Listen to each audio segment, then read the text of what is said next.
Hello guys! Our tutorial for today's vlog is kung paano mag-hide ng ating followers list sa ating Facebook. Okay, bago natin umpisahan ang ating tutorial, ay pwede bang paki-follow muna tayo? Thank you so much. Okay, let's go. Ituturo ko ngayon sa inyo kung paano mag-hide ng followers list natin sa pages, sa peoples na finalo nyo. Okay, let's go guys. Bago ang lahat, punta tayo sa Facebook profile natin. Ayan.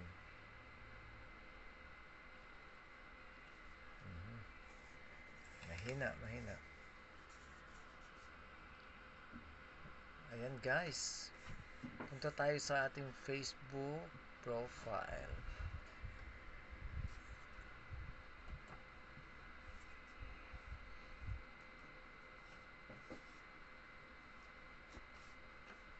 Ayan. Dito sa ating Facebook profile na ganito tayo pupunta. Then, punta tayo sa settings and privacy. Ayan. Then, punta tayo sa settings. Okay guys.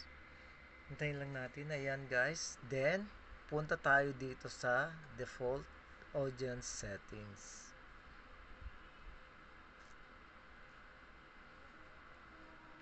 Ayan guys. Then, public natin muna.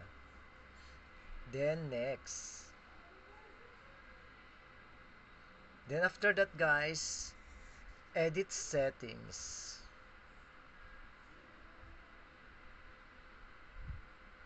Ayan. Nandito na tayo. Scroll down natin. At hanapin natin ang who can see the people, pages, and list you follow. Ayan. Pindutin natin. Ayan guys. Siyempre, punta tayo sa only me. Ayan. Ako nakasave na kasi sa akin. Kaya ayan. Nakikita nyo. Then huwag kalimutan pindutin ang save. Ayan guys. Pindutin nyo yung save. Then, balik tayo sa ating profile. Tignan natin. I-check natin. Check natin guys kung nawala na ang ating followers list. Tignan natin ngayon guys. Ayan. Kaya, mabilis lang to guys. Ayan. Para malaman natin kung totoo. Ay dapat punta tayo sa ibang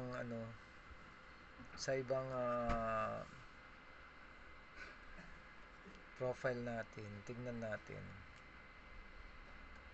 para makita natin kung totoo ang ating nagawa, para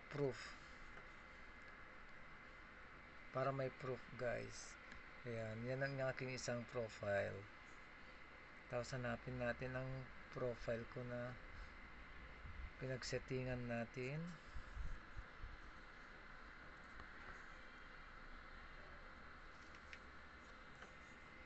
Ito, Ferdinand Ariabes.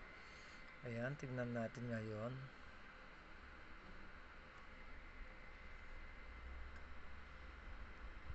Ayan guys, 0 following na tayo.